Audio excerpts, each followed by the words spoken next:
from A and put them in B. The budget, you are not going to swallow hook, line, and sinker. You know that. But it is a budget that is dead on arrival. It is purely proposals. And it is true that we correct some of those errors that you have observed. But is it my responsibility to point out those errors at the debate? So whose responsibility is it? So that's what we're doing, right?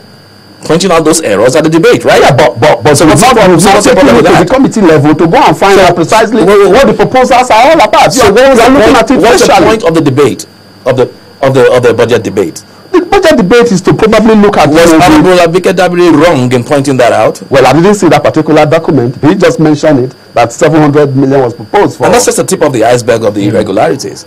The budget is fraught with irregularities. Let's go back here. Yeah. One of your lawmakers, Senator Femi Gbajabiamila, at one time, precisely, I'm trying to get that particular date, I think sometime in February, early February, around 3rd or 4th of February, said that the 2012 and 2013 budget, that the 2014 is just a recap, or so to speak, a photocopy of the 2012 and 2013 budget. It must be a continuation project, because definitely there are projects there that were not completed in probably the 2012 budget, and they definitely must come in, except you want to leave them as abandoned project. So if you probably say they are almost the same thing, I will not disagree. And you must also look at the funding arrangements, because sometimes when there is a project that costs probably about 500 million and the resources was not enough, they will probably allocate about 250. So every year I think the point Senator Femi Gbajabiamila was making was that it was more or less cut and paste. And that's why I said earlier in the program that we don't really have a budget before us, properly so called. We have a document that has figures, being thrown around here and there. And yes, like I said, it's our responsibility to point out those things and to do justice to it. But doing justice to it, for you to do justice, you have to point them out first to the whole public, to the whole world, to know. Look, year in, year out, you find what you call in every MDA welfare. I need somebody to explain to me what welfare is. You've already catered for so many things. What is welfare? What does that mean? I need an understanding. And if you add all this, yes, and we've always been saying that particular, and we've always pointed it out. But because, thank you, Lord, because then they had overwhelming super majority, our voices were drowned. Now our voices are not drowned, and so the Nigerian people are the better for it. We're pointing these things out now, and they're going into a frenzy. And they are going into a frenzy and having their knickers in a twist, because we're pointing out. So what are you pointing out? Not pass the budget because of your numbers? No. Are you afraid? Passing the budget is a no. We know we will pass the budget. No. Listen, it's a collective agenda. We must pass the national budget. We will pass the budget. We will pass the budget. But by God, we will not pass that budget the way they want it passed. We will not pass that budget and return it to the sender. You have not passed any budget the way it has been presented by the executive. Let's go back to from 2003 till date. Definitely, as any given time when budget comes, we utter the figures on a continuous basis, whether reduce or we add. So you cannot say that we are going to pass. Let me tell you what that tells you. Yes. Well, you're just making our own point in a different way.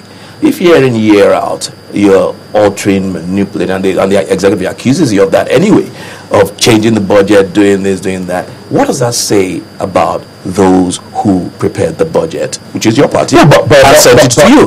You are basically locking your party. No, I'm not. Hold on, please. At the end of the day, the responsibility on us, all right, is to make sure that at the end of the day, these proposals are looked at details. And you are the one that goes on for oversight function. Hold on, please. There is the house that goes out for oversight functions. And when they come back from oversight function, it is their responsibility to check whether those figures are very, very correct. It is not the responsibility of the executive to pass the budget. You pass the budget, you add and subtract from the figures when you are not convinced. Presume today there is a road going in Sulere, and that money that was allocated for that road is not enough. Are you going to say that you're not going to add money to that road? So let me ask a particular question. Yes. Let's say, for instance, there's something like supply of kitchen equipment, and then down the line you see purchase of gas cooker. Supply, I'm just giving an example. Supply of kitchen equipment, 20 million. Purchase of gas cookers, 10 million. Yeah. And he says, for that reason, we cancel our purchase of gas because supply of kitchen equipment is the same thing. You cannot cancel it. You definitely will ask for further details. Because there might be there might be spoons, there might be other items that are there. But if the gas cooker is duplicated, then definitely it is your responsibility at the committee level. So kitchen equipment cannot be part of that. No, if the kitchen equipment does not mean gas alone. Okay. If there is double gas, then it's your responsibility at the committee level to remove the gas. There's a lot of duplication and very laughable items and provisions in that budget. But this is not, we can't go into that now. There are just too many. That's why I said, people who are saying we're deliberately stalling. No. This budget, for us to do a proper job, budgets are treated at committee level, not on the floor of the house. Budgets are treated at the committee level. The job of the house is done at the committee level. Let's not play pranks with. So at that point, my question to him is going to be, why don't we just amend our rules and take away that debate on the general merits and demerits of which is part of our law? We must debate the debate in line with the house. Listen, gentlemen. I want to break your argument down, to the barest minimum, to make it easier. Left for you, the notion is that it's done at the committee level. Definitely. So cut out what we're doing in the house, this general debates, and just send it. Let them go and do it. So what are we doing at the committee level? At the house level? The debate at the committee level is not to point out the things. 7 rule 3. Is it to point out the things that I learn, please? You just throw the question, and I will need to learn. It's more about the government policies, the fiscal policies, and how this whole essence is not for you to go into the details of the budget, and you know that. Oh no, that is it. That is other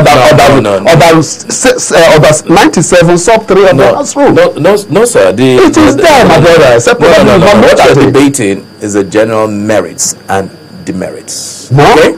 That's what you're debating. No. That's what we call it. Yes. So there's no point. It's called a debate, and there's a meaning to the word debate. It doesn't say debate the policy. But the rule also states very clearly that you are not supposed even to go into debating figures. I mean, you are aware of that. Please, let's be sincere. We're not debating figures, we're debating provisions. But here you are talking about figures. It's a responsibility to correct those figures.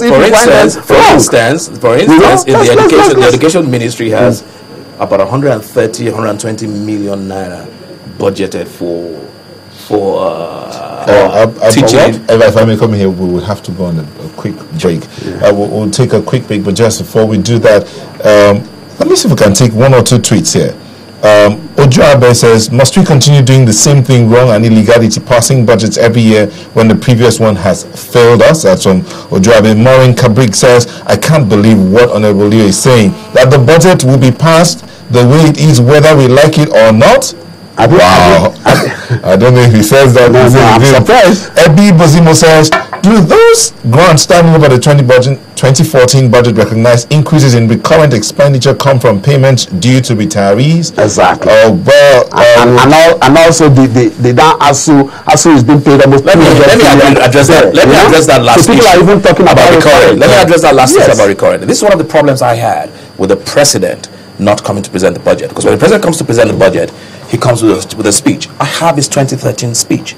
He recognized the fact that it was 70-something% recurrent, and he made a promise to Nigerians, and I will read that portion of his speech tomorrow on the floor. He made a promise to Nigeria that they are aware of this, but they promised that let me bring that recurrent. How much is coming in there? That is already 200 billion. All right, those are a lot of money that has come. Those are promises that the government has committed. And we will be back to continue our discussion. Please don't go away.